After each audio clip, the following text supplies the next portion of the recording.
Hello and welcome to the Browns Blitz. I'm your host, Rod Bloom, and today is Wednesday, December 18th, coming up on Christmas. This will be episode number 32, and I am excited to be joined by Alec Sapolin today. How's it going, Internet? That's going great. How are you doing? Oh, we're doing really good. Christmas is 7 days away. Hope everyone got their Christmas wish list ready. Unfortunately, Browns going to the playoffs doesn't seem very likely. Yeah, I don't think that's going to happen. And it also doesn't sound like the other wish that a lot of people are asking me about on Twitter, the Fire Freddy. I don't think that's going to happen either just yet. So we'll get into it. Yeah, we'll talk about that a little bit. But why don't you fill everybody in on what's going on in your life? You're a student out at the University of Oregon, right? Yeah, I am. I just finished up my first semester, my first term here. Just finished actually last night. I was on a plane heading back from San Francisco for a business trip. And it was just a little networking event. And I've been plugging some stuff, following some Browns beat writers, and hanging out with fans left and right. It's just been a crazy ride. It's just been a crazy, I want to say, last 3 or 4 months here. Very nice. And you're a journalism major, right? I am. Excellent. So where's that going to take you, Alec? What do you want to do? Honestly, whatever sports. If I can get it into a sport, if I can get working with the Browns, Indians, Cavs, or any sport, I feel like they will be getting a very good, experienced writer and a true professional in the process. Yeah, and you've done stuff other than writing too, I know. So you've got a pretty well-rounded background already at your young age. So I know you're going to bring a lot to the table for wherever you land. So definitely putting an excellent resume together. Well, I appreciate that. Yeah. So let's kick it off. The Browns got their butts handed to them by the Cardinals.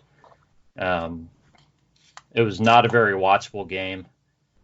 It's not what I expected. I figured it would be. I really expected this to be a tough game for the Browns, but I thought that it would be more of a shootout type game. Where maybe the Cardinals were keeping up with the Browns, but the Browns would be scoring on that Cardinal defense. And the Browns offense did okay. I mean, they put up 24 points, and I think the last touchdown was probably a little bit of garbage, but garbage time. But man, they just got whooped. So yeah, I don't know what's going on with the Cleveland Browns. We have a perennial future Hall of Famer wide receiver, 2 of them, and there's a disconnect between the quarterback and those 2 wide receivers. Now, that's not the only problem. We have the league leading rusher in our backfield, and we have another killer running back. So I don't understand why there's not a run game and why it's okay just to stick with the air raid when we have so many talented weapons in and around this team that we don't have anything. It's funny. I'm looking at the stats, and it's just like, is this the game I was watching? Because Baker completed 30 passes in this game. I'm like, what? 30 of 43, high percentage, 30 completions, 2 touchdowns, 1 pick. It's a game-winning line.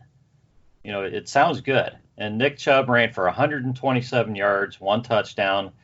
But then you dig into it and you look, and Nick Chubb had 17 carries, Kareem Hunt had 4, so they only combined for 21 carries. You'd like to see that number a lot higher. And a lot of the passes were of the short yardage type. Kareem Hunt, had Kareem Hunt and Odell Beckham Jr. both had 8 catches for 60-some yards. And 66 and 62 for Odell Beckham and Kareem Hunt, respectively. Which the fact that this is something that I've expounded on in previous places of employment in my writings. Baker Mayfield has that distinguishable ability that's seen in Patrick Mahomes. He doesn't have a number one wide receiver. But the fact that, you have a number one wide receiver on your team named Odell Beckham, who has proven his worth through every single season, and you're not targeting him, and you're not throwing to him, I don't think he's had many, if any, 100-yard receiving games. Maybe one against the Jets. I don't know. But that is something that is very, very scary and concerning as a fan and as someone who looks at the media and the statistics behind it. But here's what happens. They play the Cardinals.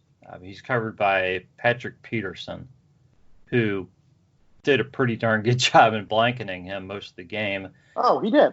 And Baker was zoned in on OBJ the entire game. He targeted OBJ, I believe, 14 times, unless I just quit counting at the end. I'm not sure if it was more than that or not, but I knew near the end of the game it was 14 targets. 13. And okay, that's not what you're supposed to do. That's not Baker's game. Baker is supposed to spread the ball around, throw the open guy. If OBJ is covered, somebody else is open. So you have to go to the open guy. Now, apparently, Jarvis Landry thought he was the open guy because he wanted the ball more. He only had 5 receptions for 23 yards. Just a ridiculously low output for him compared to what he's been doing this season. And the only other guy that got the ball much was really Kareem Hunt. And those were all just, the little dump passes that Kareem Hunt's turning into something. So, nobody was really doing anything of any substance. And Baker was just so focused on OBJ. It's like, oh, man, are we trying to make up for his lack of targets all in one game? Was this really a game plan? Was this Baker trying to make something happen, or did OBJ say, "Give me the ball. I'm gonna make this happen today"? And I don't know what happened, but it was out of control. He was staring down OBJ and throwing to him constantly. I don't know where the hell the 2018 Baker Mayfield went, where the guy that went to win the Heisman as an original walk-on went. I don't know where he went. He completely disappeared this season, and that breaks my heart. I can't watch a game because all I see is Baker not looking like he's having fun. He's looking like it's a disaster, and I don't think it has much to do with the team that he's surrounded with. I think it has to do with the system that he's in. I think, and don't get me wrong, I was on the Freddie Kitchens train for a very, very long time. But it came to a point where you're not running the damn ball. When you do, you're not doing anything. The passes are getting very sloppy. Looks like there's no accountability, despite what is being said. There doesn't seem to be any connection between the wide receiver room to the running back room, to the tight end room, to the lineman room, to the quarterback room. And the same thing can be said on defense. I mean, Kenyon Drake, former Miami product, or former player from Miami, one of the worst teams in the league, 22 attempts, 137 yards with 4 touchdowns. If you say that there isn't a disconnect in this team right now, I don't know what Cleveland Browns team you're watching, or I don't know what you've been smoking. I mean, there are definitely issues, but I don't know if you're going to put this all on Freddie, we're going to disagree. I'm not putting it on Freddie. I'm putting it on the entire coaching staff. Yeah, yeah. I know there are issues, but let's go back to Baker. And the fact is, and people are going to argue this too. People are going to put this all on the coaching, but sophomore quarterbacks take a step back frequently. Okay, I think Baker's in his own head a lot, and I'll agree this offense is not built to Baker's strengths exactly the way it could be, but he's got guys who are getting open, and how many balls has he thrown too high this season? He's thrown too many too high. Way too many. Now, is that the system? Is that the offensive line? That's Baker, okay? That's Baker getting in his own head. I don't care what anybody says, Baker is an extremely accurate guy. That's either a mechanics or just him getting in his own head. That's a problem that he has to work out. That is not on the coaching staff or anything else. Okay, if he completes half of those passes this season that he's thrown over guys' heads, things probably look a lot different.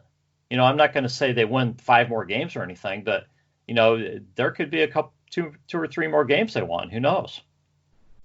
If he completed half of those passes that he's thrown too high, we would have had a win against Los Angeles. Yeah. We would have won the second game against Pittsburgh. Yeah. We probably would have won this game on Sunday. That would have put us in at least second place, or at least contending position for second place and in the wild card. Yeah, and how can you blame that on anybody else? Who knows not you, but anybody. Who knows what kind of BS is going on in Berea? Who knows? It could be a lot of things. It could very well be Freddie Kitchens. We don't know. Because it also has partially to do with the media. It does. Yeah, I agree with you there. And as far as Nick Chubb and the running game goes, Nick Chubb's leading the league in rushing. Okay, how? You know who was the last Brown to do that? Mr. Brown, Jim Brown. Yeah. So yeah, I understand, and I know that the Browns should be running the ball more, but I don't know how many more carries you want Nick Chubb to have in a season when he's, on the pace he's on to run for this many yards. I can see making some changes, getting Kareem Hunt more involved in running the ball, giving him more than 4 carries. I'm good with Nick Chubb still getting 20 carries a game, but I don't want to run the guy into the ground in one season either. I know he's never going to say that he doesn't want the carries, but you have to try to take care of a guy like that. You want his career to have some legs to it. Absolutely. And I mean, I'm looking at Baker Mayfield's stats as we speak. His completion percentage has dipped by almost 3 or almost 4%. Last year it was at 63.8. Now it's at 60.1. He looks like he's going to beat his yards. He looks like, he's already thrown more interceptions than last year. Yeah. The interceptions are a problem, but and I'm not going to defend the interceptions because he's made a lot of bad decisions. But geez, there's 3 or 4 of those picks were like balls that were practically handed from the receiver to the opponent. We would have won the game against the Seahawks if it wasn't if it didn't bounce off the damn hands. Yeah. There's been several balls like that have counted for picks. So his numbers aren't quite as bad as they look. I'm not going to say they're good, but I know he's had a regression.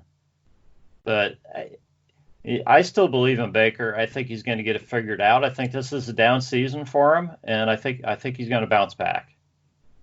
I think the main reason why everybody's freaking the hell out is because we set our expectations through the roof and beyond this season. And when we see our expectations crushed, then we start to get into a divisive mentality. Like, I have never seen a fan base with more divisiveness within the fandom than this year's Cleveland Browns.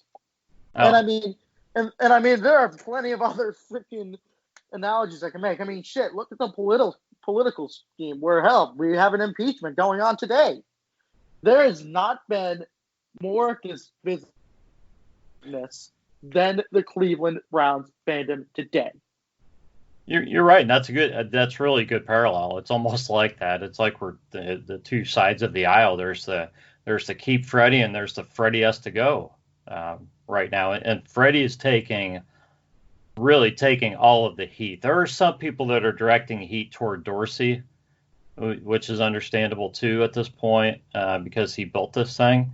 But with the expectations, but Freddie's taken 95% of the heat for falling short of those expectations that were laid out, mostly by the fans and mostly by the fans. Let's just put it that way. The Browns, I didn't hear anybody on the Browns say they were going to the Super Bowl. I didn't hear, I don't even know if the press was really pushing that. I think it was mostly the fans. I mean, it was people like me. Don't even get me started on the press. Oh my God. Yeah. They make basement operation podcasts look like credible news sources. They make them look like Pulitzer Prize winners. Yeah. The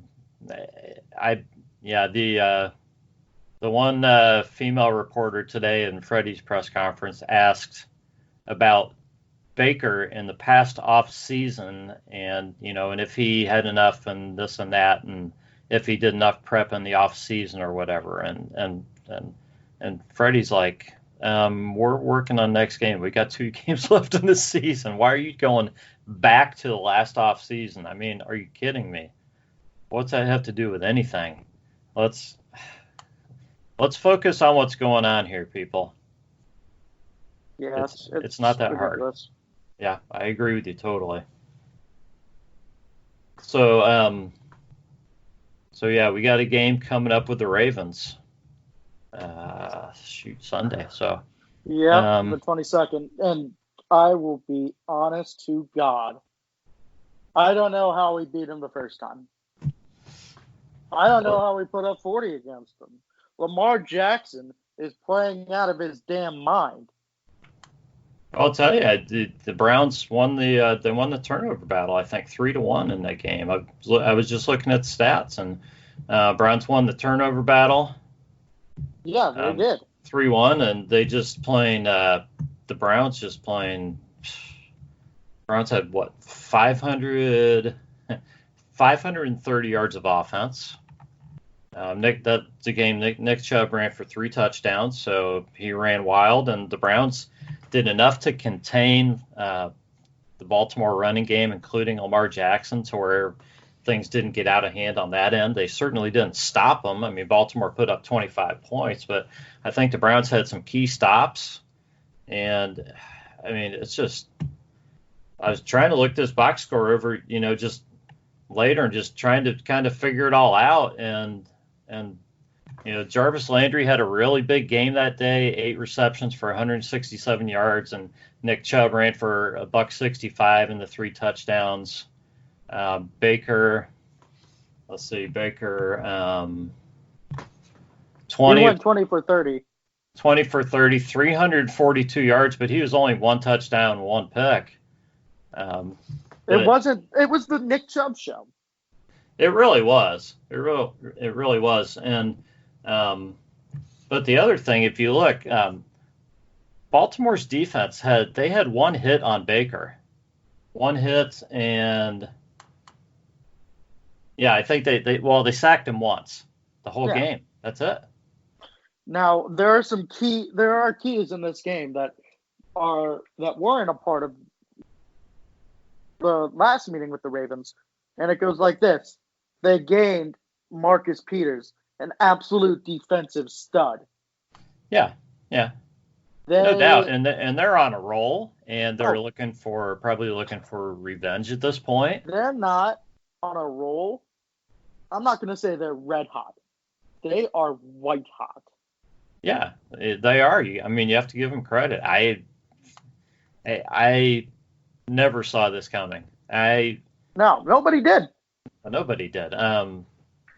I didn't expect Lamar Jackson to be able to throw the ball the way he's thrown it. I didn't expect his body to hold up for what he's done this season. I really didn't. Oh yeah.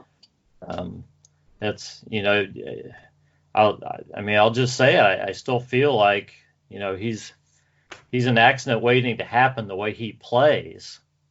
So and it's their whole franchise that's gonna be a problem for their whole franchise if he gets hurt. So. And he plays that way, but it's his game, and that's what they're gambling on, is that he's going to be able to stay healthy. And so far, it's worked for him. And yeah, it's going to be a really tough game. So the Browns better strap on their big boy boots and be ready to defend their turf if they want to make this any kind of respectable showing, I think. Oh yeah, and if they play like 50% better than they played against the Cardinals, I'll be happy if they lose by 10. I think how many teams have come within 10 of the Ravens this year? Not that many. Not a whole hell of a lot. Not that many. Maybe 20. I'll rescind that. Maybe 20. Yeah, you're right. Because you have Mark Ingram, you have Earl Thomas, you have a studly defensive back room in that field. Remember, Odell Beckham and I believe Marlon Humphrey were going at it. They were going at each other's throats literally, because I think that's the game. OBJ was getting choked and stuff in that game, right? Oh yeah, yep. Yeah, headlocked and all that stuff, and yeah, Humphreys was really pretty dirty in that game. Yeah, it was really bad. OBJ had, I think, only two catches for 20 yards. Wasn't there there's maybe a long penalty? Yeah, there was. Humphrey in that game that got the Browns some yardage, but that was it. That's about it. He held him in check, but that allowed Landry to be open and just have a huge game. So and that's what Beckham brings. If he's not the guy, he's opening it up for Landry. So. That's what he's doing. So, while I'm not going into this game with high expectations, I just want to see the Baker Mayfield from last year, the Freddie Kitchens mind from last year.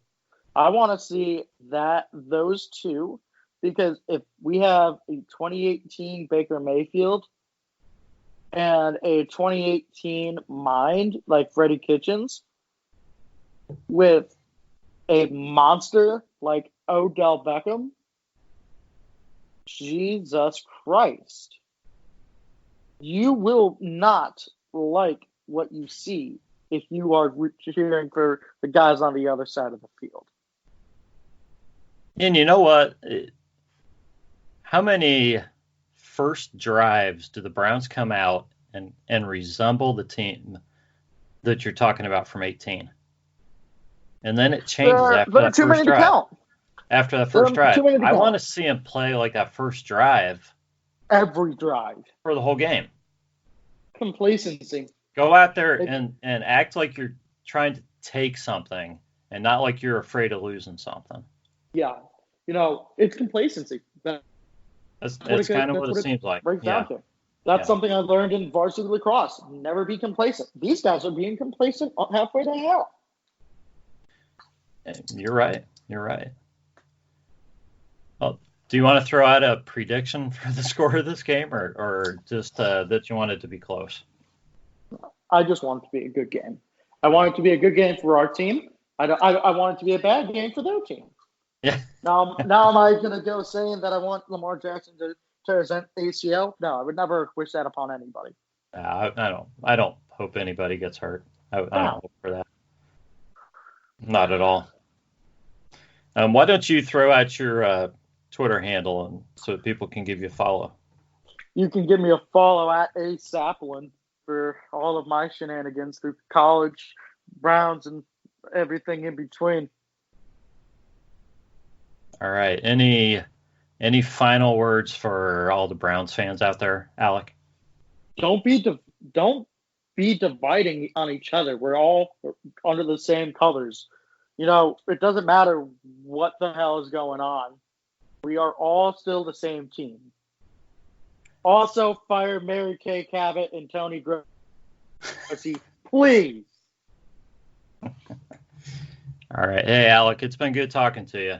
It's been good catching up with you, my friend. It's always appreciated. All right. You take care.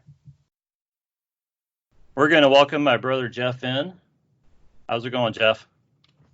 Hey, Rod. It's going okay. How you doing? I'm hanging in there after we'll just say a brutal loss. There've been a couple this season, but this one was pretty painful. Yeah, the game was bad enough, but just the crap that we've had to endure since the game, it just wears you down, Yeah, it absolutely does.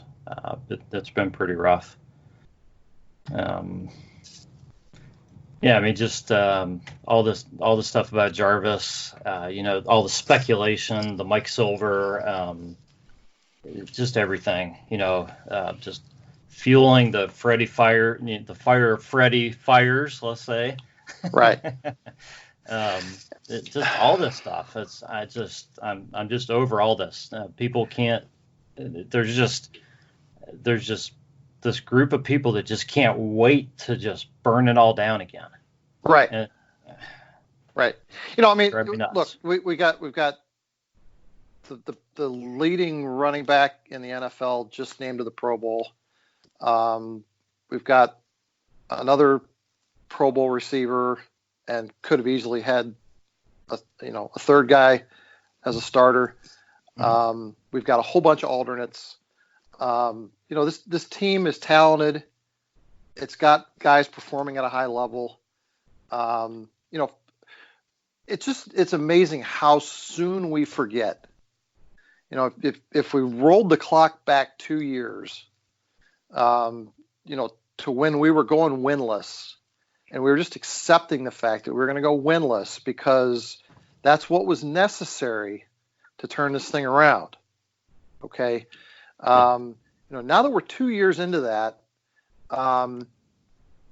people expected a miracle, and you got to take a look at the positives that we're taking away from this season that we didn't have 2 years ago. But just the dwelling on the negatives, it's so tiresome. I would say that in anybody's professional life, if they've been given an opportunity to assume more responsibility, let's say you got a promotion at work, something you've never done before, are you going to be perfect at that job right out of the gate? No, you're going to make mistakes. You're going to learn on the job. You're going to, hopefully get better as time goes on. And I'm not just talking about the head coach here. I'm talking about an organization that for the last 20 years has done nothing but lose and done nothing but constantly thrive in chaos.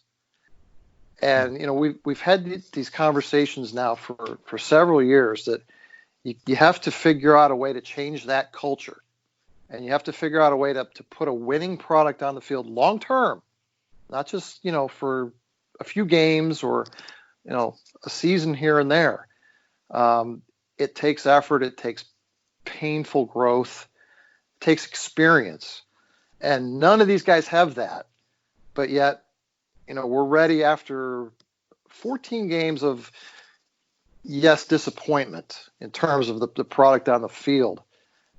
But again, 2 years ago, wouldn't we have been thrilled to have a team that was at least still talking about playoffs at this time, at this point in the season? But that's not good enough for us now.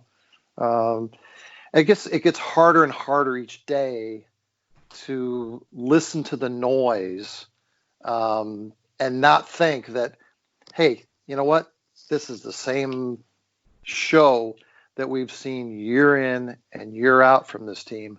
And you're just almost waiting for that other shoe to drop, where they're going to revert back to their old behaviors because there's a certain element of the fan base and a certain element of the media that seems to, just love that controversy. They just love that drama. In fact, I think this week there's people who are actively creating drama around this team.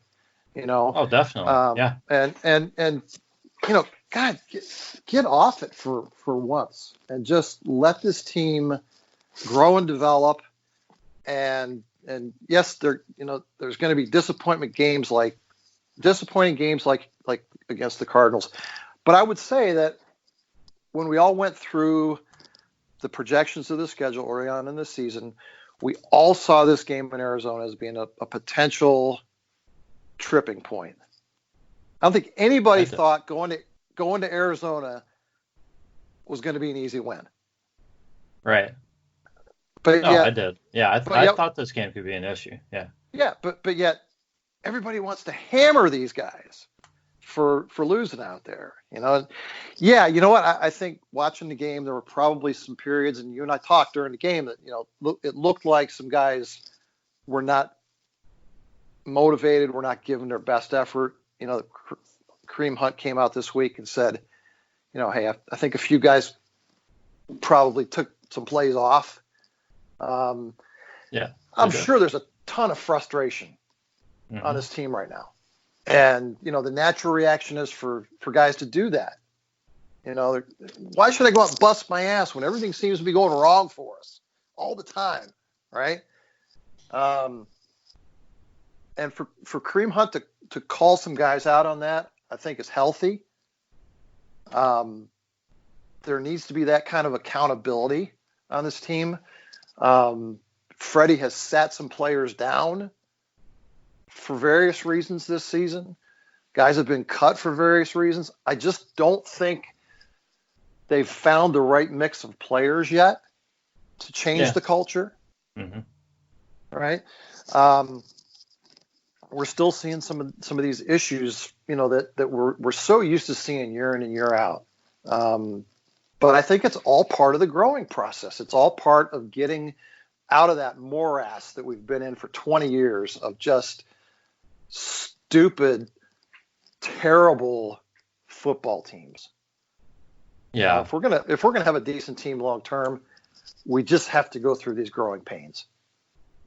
Yeah, I totally agree. Totally agree. So tell me this, Jeff.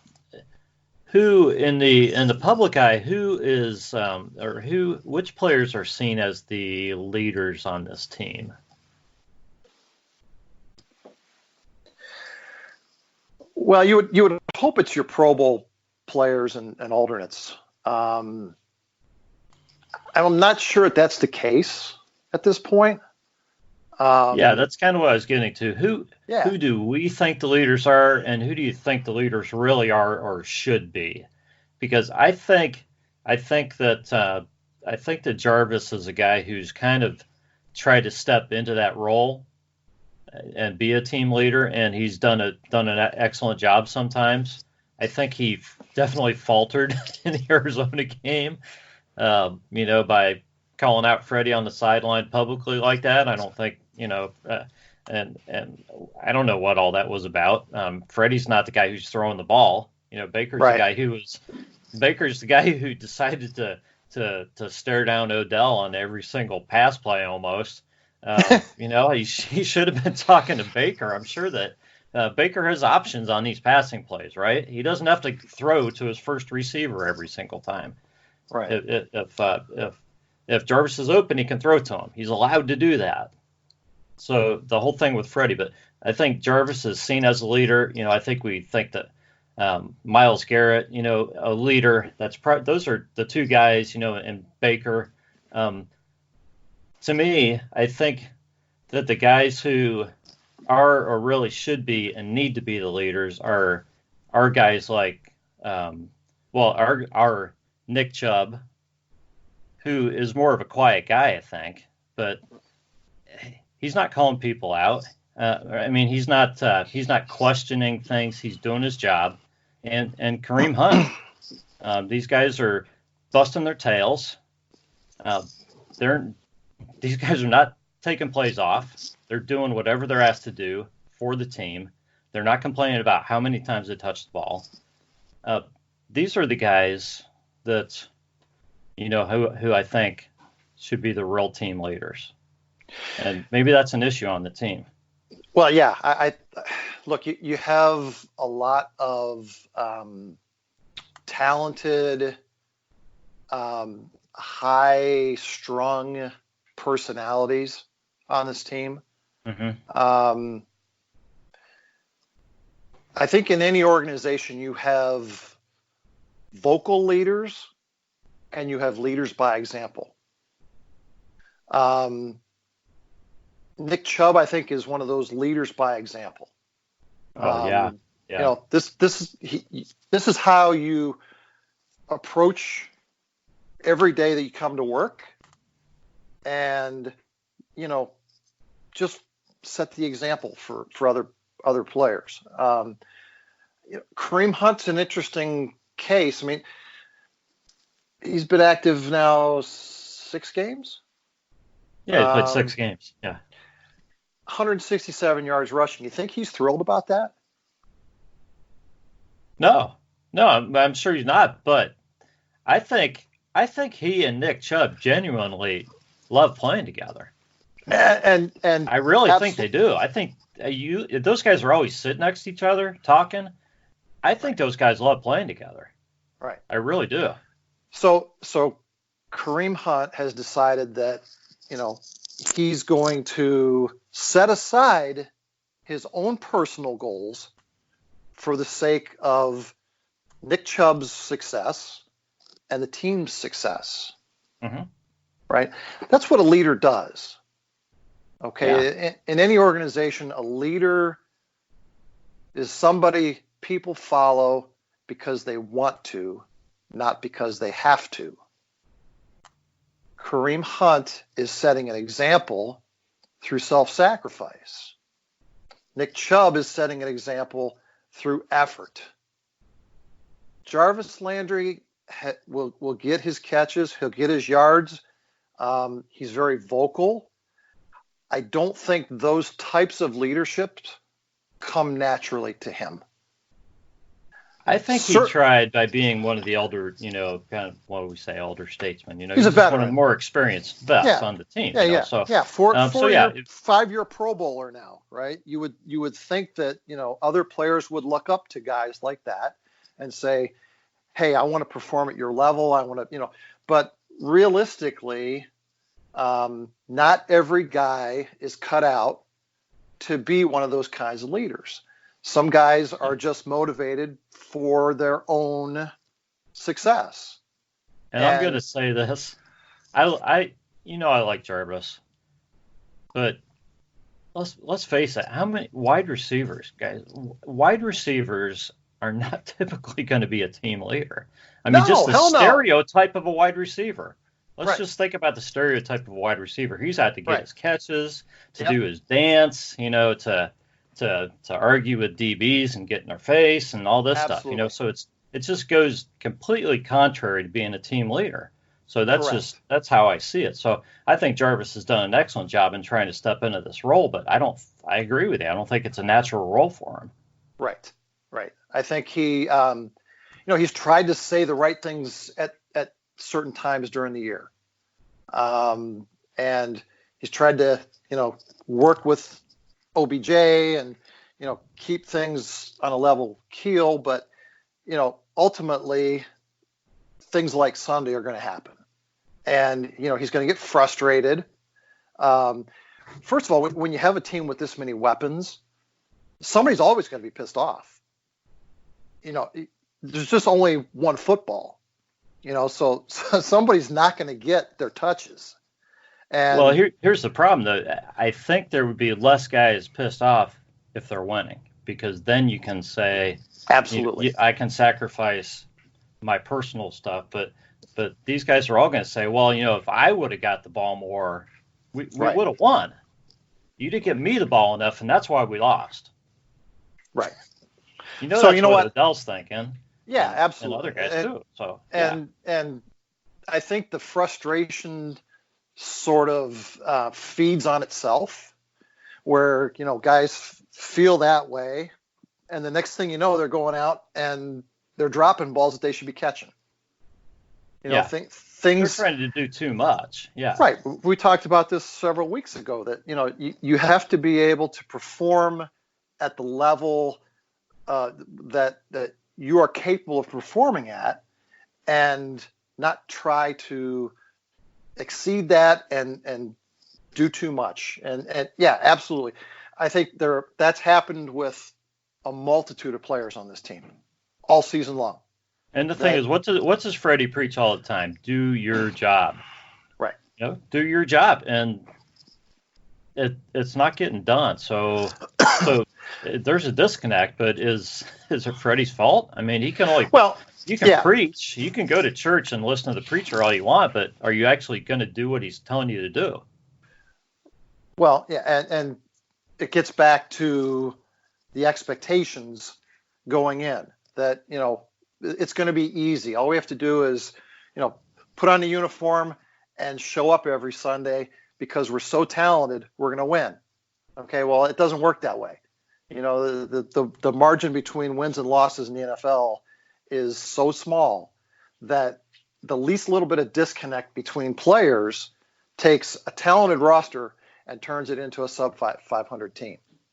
And you and I aren't X and O experts by any means, so we can't sit here and debate about what play should have been called in what situation, and is it a question of are guys in the right situation, or is it a lack of execution, or what's causing things to not work?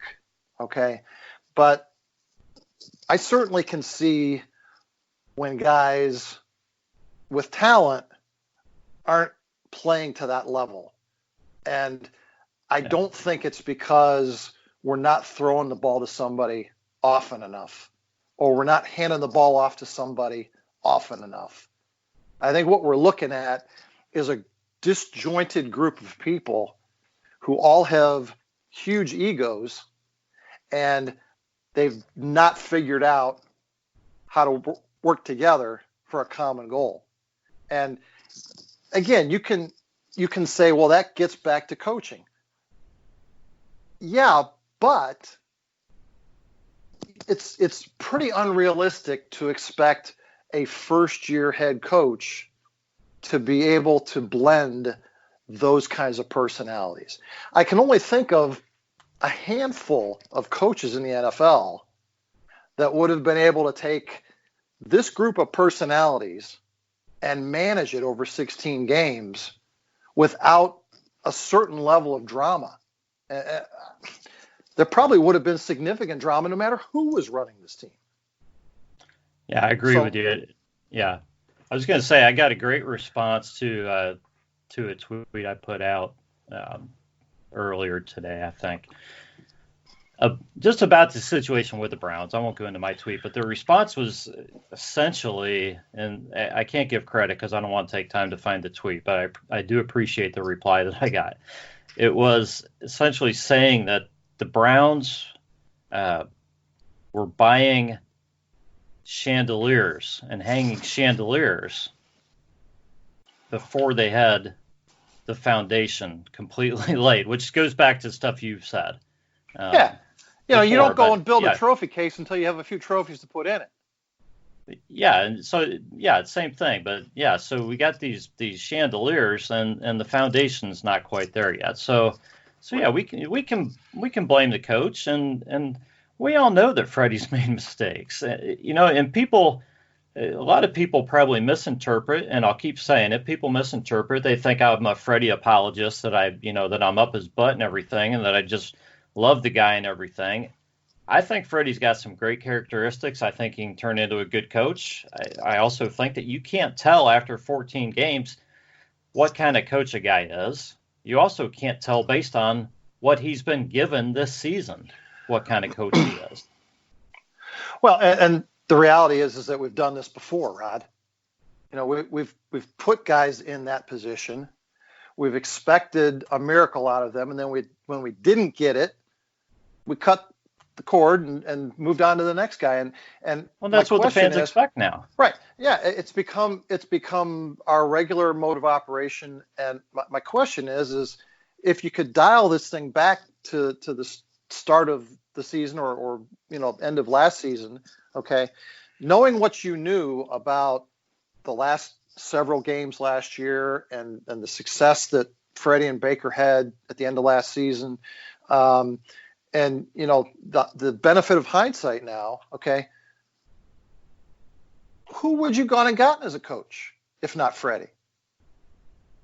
And I think every fan would say, geez, I think that was the right hire at the time. A lot of people are saying different now. Okay. Well, of course they are now. Yeah, right now. Of course they are now.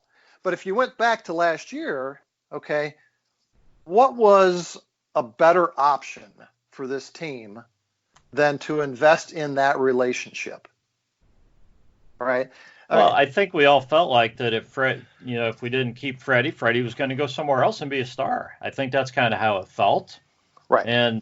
But I think Freddie was hired because they really felt like he was the right guy for the job, not just because, we can't let this guy get away. He might be something. I think he went through the interviewing process, did well, and I think that they had or have faith in Freddie. I think that's why he's here. Right. So if not Freddie, it would have likely been someone who probably would have performed even worse. Is that a fair statement? It probably would have been an assistant from another team, I think, probably with no head coaching or I don't know, like Stefanski. I don't know what kind of experience he has outside of being a coordinator. He's a name I'm hearing even now. People are saying, we should have gotten him. Great. He's running a great defense now. Okay. That doesn't mean he would have been a great head coach here either. And, I'm not going to say he wouldn't have been, but how do you know? And you don't. People need to go back and look at the beginning of our schedule again and look at the road that, and I'm not talking the Tennessee game, but look at the other games that the Browns played and the tough schedule, the first part of the year, and some of the games that were lost, and and then look again at the fact that the Browns trounced the Ravens when nobody else has been able to do that this season, and they've actually picked up a few quality wins along the way this year, along with beating. Let's see, they beat everybody in the division once. When's the last time that happened? Right. Well, you made the point that, we haven't had back-to-back 6+ win seasons in 17 years or something. Yeah. We haven't beaten teams in our division in forever. This season, the struggle was with beating West Coast teams. We're 0-5 against West Coast teams. Yeah. That's probably one of the toughest things for any team to do, is to either travel to the West Coast and beat a West Coast team, or have those guys come to your place and play to their level if it's one of the better teams in the league. San Francisco is one of the better teams in the league. Seattle's one of the better tems in the league. Tough games. We knew those were going to be tough games. We knew those were going to be tough games. So we had to go to Foxborough this year. Right. I mean, being under the microscope, that is a win. Right. Being under the microscope each and every week and calling every game a must-win. Okay. it's just it's setting you up for disappointment. And I'm so tired of the fan base and the media just wallowing in this disappointment around the Browns. Just people need to stop feeling sorry for themselves and realize that, yes, we have a talented roster. We've got some young players who have great careers ahead of them. There's probably going to need to be some adjustments in the offseason to the roster, maybe to the coaching staff. But you know what? That's how you get better every year. That's right. And next year, maybe we compete for a playoff position. Maybe it's the year after that. But if we're winning, as many games as we're losing, isn't that better than going 0-16? Yeah. But it's never enough. Better. It's never enough for us. Well, that's true. The fans need to. I don't think a lot of fans have that type of perspective, though. A lot of the younger fans, they don't understand what it takes to really turn a team around, and they don't. I don't know. I don't know if they haven't been following the team long enough or what. Well, particularly when you take a franchise that wasn't especially concerned about being turned around for a couple decades. I just, I don't think there was much of a commitment ever in Berea to building the team the right way and laying that elusive foundation we keep talking about. Okay. If there was, we would have done it in the last 20 years. The reality, though, is that every couple of years we strip it down and start over because we think that's the way to suddenly get better. And what you end up with is you do the same thing over and over and over, and you never get anywhere. And look at drafts going back even the last 4 or 5 years. We have almost nobody to show for those high picks that we had.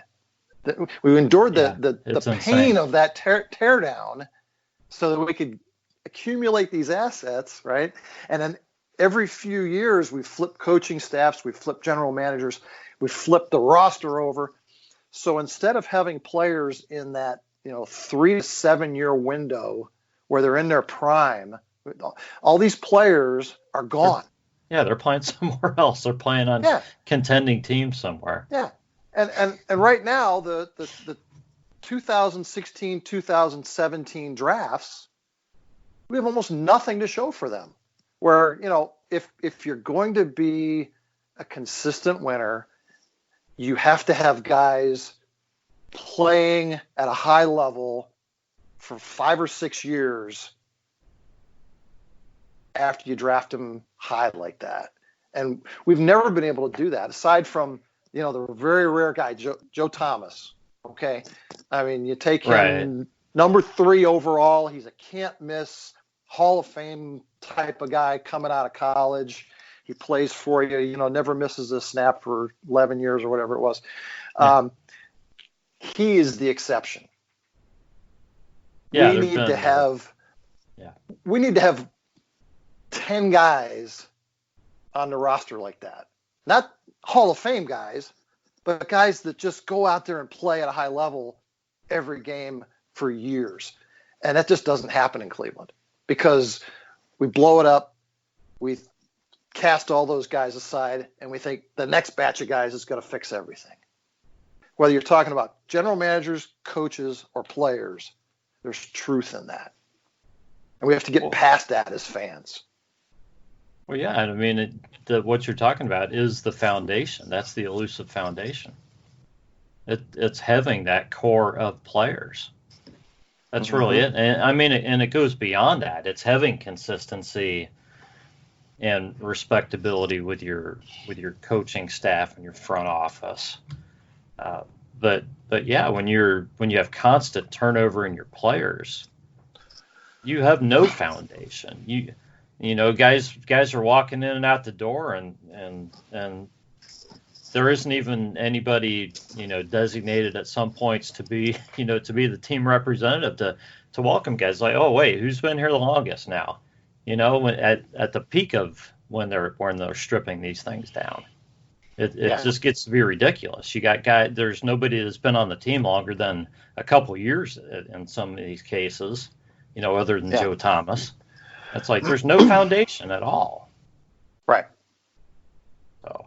Yeah, and I guess that's what drives us both crazy about this is that, we've seen this time and time and time again. And, it seems like every year we get to a point in the season where we just want to fall back on those old habits. And let's just do what we've always done. Let's attack individuals for their lack of performance. Let's go out and find somebody better. Well, guess what? It hasn't worked in 20 years. So maybe we should try something different. That's right. Everybody feels like there are these unforgivable sins that a coach commits. And once one of them happens, there's no alternative other than to show him the door and to start over. Right. With Freddie, it's he's lost the locker room. Darn it, we got to get into somebody else. Locker room, it's gone, or whatever the case might be. It's like no, that's not the only answer. First of all, you don't know what the exchange was that happened between he and Jarvis. These other things are rumors, so don't assume the ship is sinking quite yet. Right. Anyway, so the Browns have a couple games left. Tough game against the Ravens, and then they have a game against the Bengals. And I'm going to tell you what I'm hearing in Cincinnati is that the Bengals would like to lose to Miami and then beat the Browns to finish the season. That'll give them the first pick in the draft, and it'll help them to make the Browns season worse. Right. Well, you can start to play the draft game. Interestingly enough, I was looking at the order, projected order based on records right now. I think we're 15th, something like that. Okay. But we have the potential, if everybody in front of us wins and we lose, we could actually finish ahead of the Cardinals in the draft order by virtue of them having a tie. And we could be as high as, I think, number 6 in the draft order. Yeah, I don't think anybody's love that, huh? Yeah, I don't think anybody has started to talk about that yet. But boy, that's something for the fan base to get excited about, huh? Go 6 and 10 and pick 6th. Right. It's got a certain appeal to it. Yeah. For the average Cleveland fan, I'm sure it does. Yeah. Look, this is I think a fairly deep, and I haven't studied it in depth yet, but fairly deep draft at the offensive tackle position.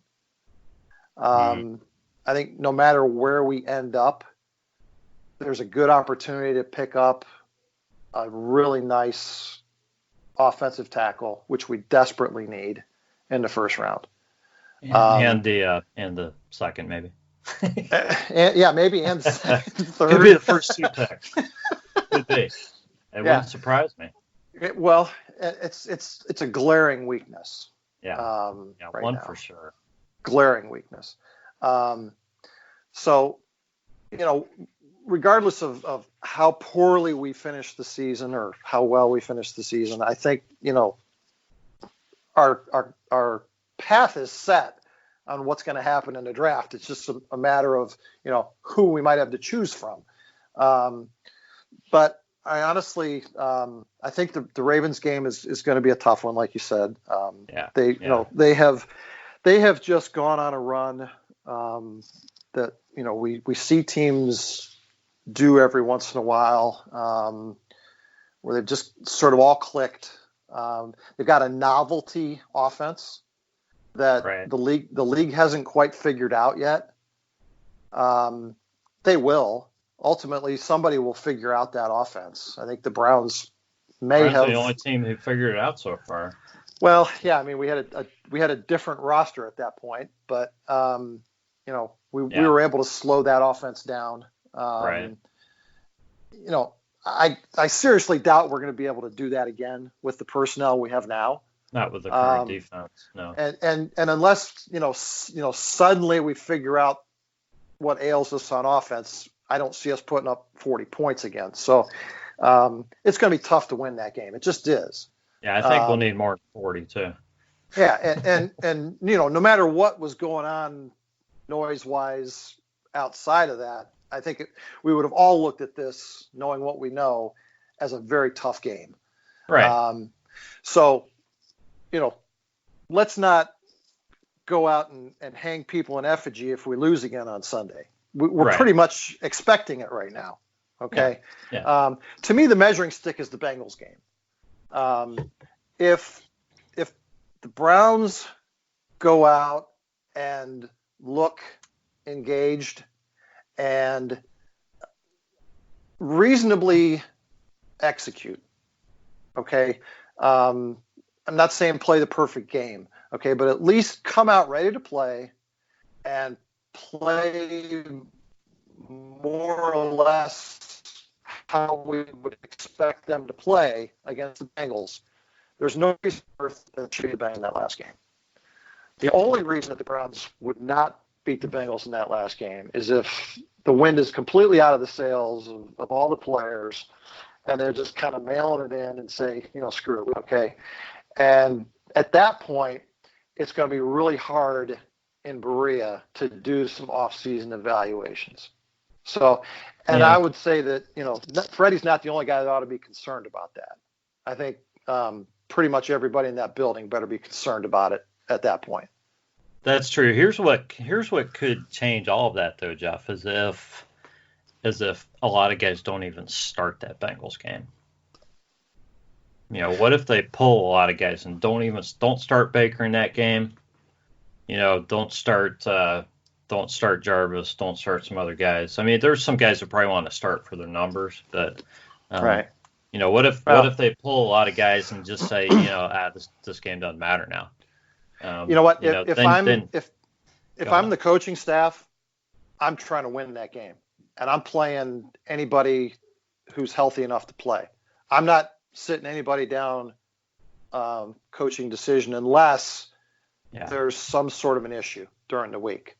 Yeah. Okay. If a guy's healthy enough to play that last game, as an NFL head coach, I think you're trying to win every game you can win. So I think everybody's going to play. Okay. It's not like college, where that I've got a bowl game coming, I can rest my starters, or if we had already solidified the division, and knew what our playoff slot was going to be, maybe. Okay. But not when everybody's being evaluated that last game. Yeah, they're all fighting for jobs. Yeah. Everybody on that roster's got to be fighting for a job. Yeah. Well, hopefully they can get that one at least. I think the Ravens game is going to be a tough one. So right. Well, look, we would have all been thrilled with better results this year. I think it was a tough roster. Just, the personalities, the egos. It's just been a tough year. Tough to watch. Tough to listen to the noise. I hope that this team figures out a way to be professional and finish the season like professionals, because they all get paid to do this. Finish the season like professionals. And you know what? We'll all take our chances in the off season. Yeah, I agree. Yeah, I've got faith that they'll do some nice tweaks to the roster and be ready to give another run in 2020. This team is not that far off. No, it's not. It's just not. It's not. Now, you can examine everything that's happened, but the reality is it's a talented roster. It's not that far away from being a very competitive. Every team in the NFL is competitive from week to week. We just got to get over that hump. Yep. Yeah, I agree with you. All right. Well, good talking to you, Jeff. We're gonna head on out here. So this has been the Browns. This has been the Browns Blitz. We will catch you all next time.